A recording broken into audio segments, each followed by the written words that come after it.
நான் மறுபடியும் சொல்லுவேன். தேங்க்யூ. ட்ரெய்லர் பிடிச்சிருந்ததா? இங்க எல்லாருமே இருக்கீங்க, குவைட்டா இருக்கீங்க. சில பேர் வந்து இங்க மாதிரி ஏதோ சப்போர்ட்டிவா இருக்கீங்க. பட் நான் எல்லாத்துக்கும் கேட்குற ஒரே ஒரு விஷயம் தான், இந்த ட்ரெய்லர் உங்களுக்கு பிடிச்சிருந்ததுன்னா படம் எந்த விதத்துலையும் ஒரு துளி கூட டிசப்பாயிண்ட் ஆகாது. நான் ஏன் படம்னு சொல்லலை. சில படங்கள் வந்து மனசுல இருந்து சில விஷயங்கள் வந்து பேச வேண்டிய தருணம் தான் இந்த தருணம். இந்த மேடையும் அந்த மாதிரி ஒரு மேடை தான். இந்திரா வந்து என்னோட 7th ஃபிலிம். நான் 6 படம் பண்ணியிருக்கேன். இந்த 6 படத்தில் ஏதாவது ஒரு படம் முடிச்சுட்டு வரும்போது ஒரு 3 டிபார்ட்மெண்ட் 4 டிபார்ட்மெண்ட் ஒரு வேவ்லென்த்தில் சிங்கோட இருப்போம். பட் இந்திரா மட்டும்தான் எனக்கு தெரிஞ்சு டே 1ல இருந்து நான் ஸ்கிரிப்ட் கேட்டதுலேருந்து சபரீஷ் வந்து நரேட் பண்ண அந்த செஷன் எனக்கு ஒன்றும் ஞாபகம் இருக்குது. நான் எஸ் சொன்ன தருணத்துலேருந்து இர்ஃபான் பிரதர் தான் அந்த ஸ்கிரிப்ட் எடுத்துகிட்டு வந்தார். அன்னைக்கு ஆரம்பிச்சது இந்த படம்.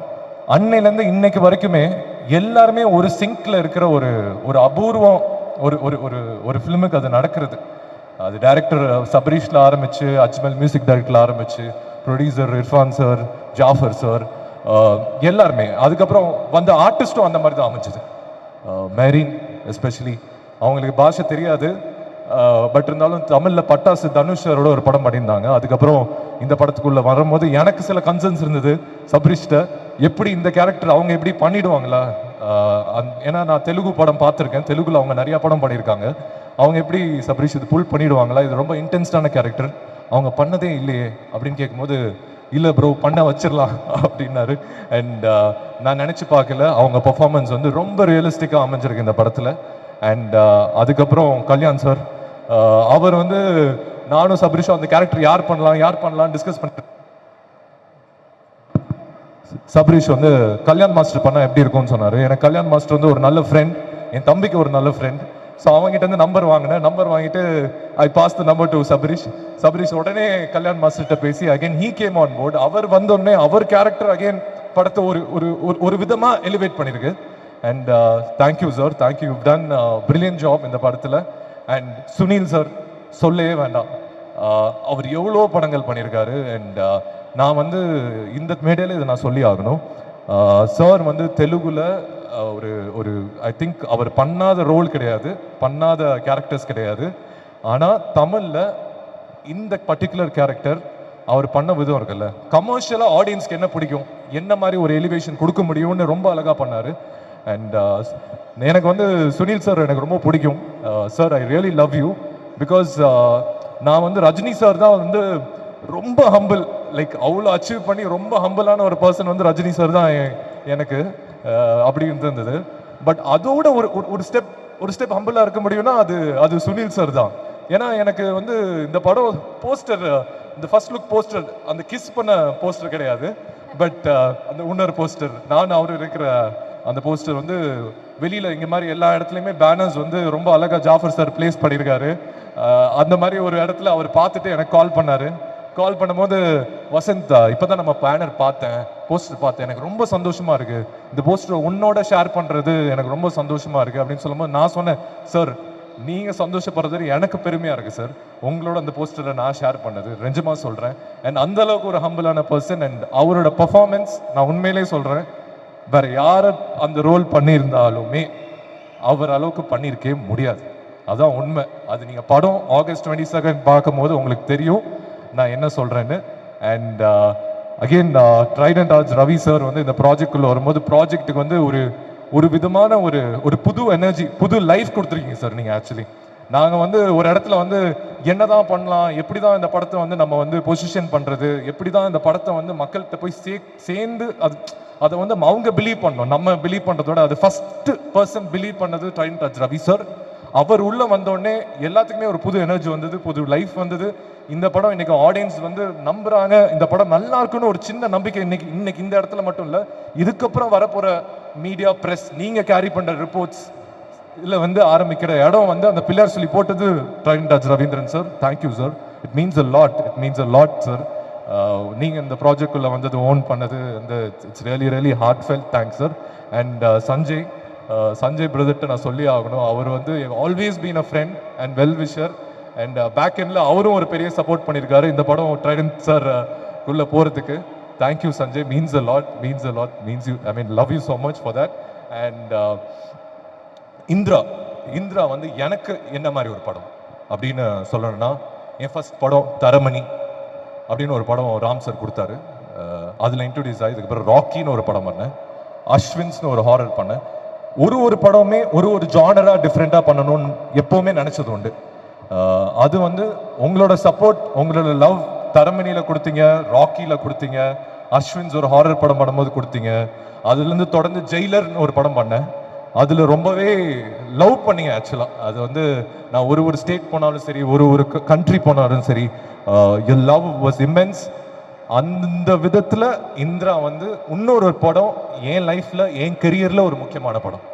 அதே என் கெரியரில், என் லைஃப்பில் ஒரு முக்கியமான படம்னு சொல்கிறேன்னா, சில படங்கள் மட்டும்தான் மனசில் தோணும் ஒரு ஆக்டருக்கு, இந்த படம் வந்து ஒரு ரொம்ப முக்கியமான படமாக நம்ம லைஃப்பில் இருக்கும் அப்படின்ட்டு. ஸோ என் கெரியரில் தரமணி, ராக்கி எந்த அளவுக்கு எனக்கு பர்சனலாக முக்கியமோ, இந்திரா வந்து ஆடியன்ஸ் மத்தியிலுமே ஒரு முக்கியமான படமாக அமையும். ஏன்னா ஆல்வேஸ் த்ரில்லர் படங்கள் தமிழ் ஆடியன்ஸ் வந்து என்றைக்குமே கைவிட்டது கிடையாது. கடைசியாக நம்ம வந்து ஒரு ரொம்ப அழகான ஒரு த்ரில்லர், இல்லை ரொம்ப பம்ப்டப்பான ஒரு த்ரில்லர் பார்த்தது வந்து ராட்சசன் அண்ட் போர்த்தொழில். இந்த 2 த்ரில்லர்ஸ்க்கு அப்புறம் தமிழ் சினிமாவில் வந்து ஒரு கேப் இருந்திருக்கு. அந்த கேப் இந்த வருஷத்தில் ஏன் படம்னு சொல்ல, Indra will be one of the best thriller films in Tamil cinema right now. இது வந்து நான் வந்து ஏதோ கான்ஃபிடென்ட்டாக பேசல, நான் படம் பார்த்துட்டேன். எனக்கு அந்த நம்பிக்கை இருக்குது. உங்களுக்கு அந்த நம்பிக்கை கொடுக்கறதுக்கு மட்டும் இல்லை, நீங்கள் தேட்டரில் வந்து இந்த படத்தை பாருங்கள். நான் எது இந்த வருஷத்தோட பெஸ்ட் த்ரில்லர் ஃபிலிம் சொல்கிறேன்னு உங்களுக்கு தெரியும். இந்த படத்தோட டேட் August 22 ஃபிக்ஸ் பண்ணும்போது நிறையா பேர் நிறையா விதமான ஒரு விஷயம் சொன்னாங்க. 22 வந்து வரீங்களே, 1 வீக் தான் இருக்குது கூலி வரதுக்கு, August 14 வரீங்க, ஐ மீன் August 14 கூலி வருது, 1 வீக் போதுமா, 8 days போதுமா உங்கள் படம் நிற்கிறதுக்கு அப்படின்ட்டு. என்னை பொறுத்த வரைக்கும் August 14 கூலியும் வந்து பாருங்க. ஏன்னா ரஜினி சாரும் என்னோட அப்பா தான். ஐ really love him so much. And 8 days கழிச்சு கூலி வருது, ஐ மீன் 8 days கழிச்சு இந்திரா வரும்போது நீங்களும் இந்திரா எல்லாருமே தேட்டரில் வந்து பாருங்க. ஏன்னா ஜெயிலருக்கு அப்புறம் ஒரு 8 days கேப்பில் சாருக்கும் எனக்கும் ஒரு படம் வர்றது வந்து எனக்கு பெருமை. அண்ட் படங்களுக்கும் அது ஒரு நல்ல விஷயம். ஒரு பெரிய படம் வரும்போது ஒரு 8 நாள் கழிச்சு இந்திரா வரும்போது அந்த படம் வந்து ஆடியன்ஸ் நீங்கள் தேட்டரில் வந்து நீங்கள் பார்ப்பீங்கன்னு சொல்கிற ஒரு நம்பிக்கை மட்டும்தான் என் மனசில் இருக்குது, என்னோட ஹார்ட்டில் இருக்குது. அண்ட் கூலி பாருங்கள், இந்திராவும் பாருங்கள். அண்ட் எந்த விதத்துலேயும் டிசப்பாயிண்ட் ஆகாது. இதெல்லாம் தாண்டி ஒரு படம் வந்து ஒருத்தவங்க வந்து எடுத்து ப்ரொடியூஸ் பண்ணி அதை வந்து மக்கள்கிட்ட சேர்க்கிற ஒரு தருணம் இருக்குல்ல, அது வந்து ஒரு ஆக்டராக ஒரு படமே ஒரு மாதிரி பயமாக இருக்கும். இந்த படம் எப்படி போய் ஆடியன்ஸ்கிட்ட போய் சேருமா, ஆடியன்ஸ்கிட்ட போய் கரெக்டான இந்த படத்தை பொசிஷன் பண்ணிட முடியுமா அப்படின்னு ஒரு நம்பிக்கை இருக்குது. பட் இந்த ஒரு படம் ரிலீஸ் ஆகும்போது எனக்கு ஒரு நர்வஸ்னஸ் இருக்கும், எப்படியாவது இந்த படம் கரெக்டாக பொசிஷன் ஆயிடணும். பட் இந்திரா பொறுத்த வரைக்கும் எனக்கு அந்த ஒரு ப்ரெஷர் இல்லை, அந்த ஒரு நர்வஸ்னஸும் இல்லை. ஏன்னா ஜாஃபர் சார், தேங்க்யூ சார், நீங்கள் வந்து பண்ணுற விதம் எனக்கு தெரிஞ்சு எந்த ப்ரொடியூசருமே இந்த எஃபோர்ட் பண்ண மாட்டாங்க. ஏன்னா அது ஒரு சாதாரண விஷயம் இல்லை. ஏன்னா அவர் இந்த ப்ராஜெக்டை லவ் பண்ணுற விதம் இருக்குல்ல, அது சினிமாவை லவ் பண்ணுறாரு. சினிமாவுக்கு ஏதாவது ஒரு விஷயம் பண்ணணும்னு நினைக்கிறாரு. அவர்கிட்ட நான் வந்து கம்மியாக தான் இன்ட்ராக்ட் பண்ணியிருக்கேன். பட் அவர் சொல்லும் போது சொல்ல, ஏதாவது நான் பண்ணணும், சினிமாவுக்கு ஏதாவது பண்ணணும், I really love this so much அப்படின்னு. Thank you sir. I mean it really means a lot. இந்த படம் யாருக்காக ஜெயிக்கிறதோ இல்லையோ, உங்களுக்காக கண்டிப்பாக அந்த படம் ஜெயிக்கணும்னு நான் வேண்டிக்கிறேன். Thank you sir. ஐ மீன் நீங்கள் நிறைய படம் ப்ரொடியூஸ் பண்ணணும், நிறைய பேத்துக்கு இன்னும் நிறைய லைஃப் தரணும். அது எல்லாத்துக்குமே உங்கள் மனசு தான் காரணம், அது எனக்கு தெரியும். And thank you sir, thank you so much. இந்த படம் சபரிஷ் மாதிரி நிறைய டைரக்டர்ஸ்க்கு நான் ஒர்க் பண்ண டைரக்டர்ஸ் வந்து, புது டைரக்டர்ஸ் வந்து அருண் மாத்தீஸ்வரன் ராக்கி, தருண் தேஜா அஸ்வின்ஸ், அதுக்கப்புறம் ரொம்ப தமிழ் சினிமாவுக்கு ரொம்ப முக்கியமான டைரக்டர் சபரிஷ். அதில் வந்து நான் இன்னைக்கு சொல்கிறேன் இந்த ஸ்டேஜில், நான் வந்து எதுவும் எக்ஸாஜரேட் பண்ணல. அடுத்த இந்த படம் ரிலீஸ் ஆகி ஒரு 1 வீக்கோ 10 daysலயோ அவர் தனுஷ் சாருக்கே படம் பண்ணுவார். அந்த மாதிரி தான் எனக்கு தோணுது.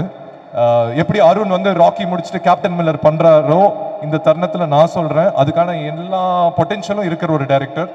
அண்ட் ஏன்னா அந்த படம் அந்த மாதிரி வந்திருக்கு. இந்திராஸ் come out so beautifully. Press and media, இது வந்து உங்கள் படம். நான் வந்து ராக்கிக்கோ அஸ்வின்ஸோ சொன்னோம், இந்த படம் நீங்கள் தேட்டர் வரும்போதுக்கு முன்னாடி will show you press show. இந்த படம் நான் பர்சனலாக கேட்டுக்கிறேன், நிறைய பேர்த்தோட லைஃப் இருக்குது, ஒரு நல்ல படம் கொடுத்துருக்கோம். இது உங்க படமா எடுத்து நீங்க ஓன் பண்ணி பண்ணுவீங்க, ஓன் பண்ணி இந்த படத்தை எல்லா ஆடியன்ஸ்க்கு போய் சேர்த்து விடுவீங்கன்னு நம்புறேன். Thank you so much. Thank you to every one. அதாவது சுனில் சார் சொன்ன மாதிரி first floor, second floor, third floor, ground floor எல்லாத்துக்குமே thank you. Thank you so much, sir. I think ஒரு heartfelt conversation இருந்தது. Nothing felt exaggerated. இங்கே தோணுதை பேசியிருக்கீங்க. This film will truly be a good success. And in fact, மொத்த டீமோட ஒரு பெரிய எலிவேஷனாக இருக்க போது. All the very best. Thank you once again. Thank you. Lovely to have you here. Beautiful-ஆ ஹாஸ்ட் பண்றீங்க. Thank you. நான் பயந்துட்டே இந்த யார் வந்து ஹாஸ்ட் பண்ண போறாங்க. அது ரொம்ப முக்கியம். இவ்வளோ பெரிய crowd இவ்வளோ நேரம் ஹோல்ட் பண்றது ரொம்ப முக்கியம். அது உங்களோட சிறப்பா யாரும் பண்ண முடியாது. Thank you so much. Thank you. Means a lot. Thank you, sir. Sir, Irfan brother, நான் உங்க பேரை சொன்னேன்ல, நான் நம்புறேன். ஒருவேளை நான் சொல்லலை அப்படின்னா, நான் சொன்னேன்னு நினைக்கிறேன். ஸ்கிரிப்ட் வந்துட்டு இருக்கும்போது இர்ஃபான் பிரதர் தான் அந்த ஸ்கிரிப்ட் எனக்கு எடுத்துட்டு வந்தாரு. அகெயின் அதாவது ஜாஃபர் சார் எந்த அளவுக்கு இந்த ப்ராஜெக்ட்ல இருக்காரோ, இர்ஃபான் பிரதரும் வந்து எனக்கு பர்சனலாக தரமணிலேருந்து அவர் பழக்கம். யுவன் சாரோட இருந்திருக்காரு. பியார் பிரேமா காதல்னு ஒரு படம் பண்ணியிருக்காரு. அதுலேருந்து வெளியில வந்து அவர் ப்ரொடியூஸ் பண்ற first film. And all the best Irfan bro, because உங்களால தான் அந்த ஸ்கிரிப்ட் எனக்கு வந்தது. ஐ நோ அவர் சபரீஷ் வந்து எழுதும் போது என்ன மைண்டில் வச்சு தான் எழுதுனான்னு சொன்னார். பட் நீங்கள் எடுத்துகிட்டு வந்தீங்க, அதுக்கு ரொம்ப தேங்க்ஸ். ஏன்னா நல்ல படங்கள் ஒரு நல்ல ஆர்டிஸ்ட்டுக்கு அமையறது இல்லை அவ்வளோ ஈஸியாக. அது நானும் எந்த படமும் தேடி போனதும் இல்லை. வர படங்கள் தான் நான் பண்ணுறேன். அதில் எது பெஸ்ட்டோ நான் பண்ணுறேன். பட் இந்திரா, இந்த படம் எனக்கு வந்ததுக்கு மிகப்பெரிய காரணம் நீங்கள். அதுக்கு ரொம்ப தேங்க்ஸ்.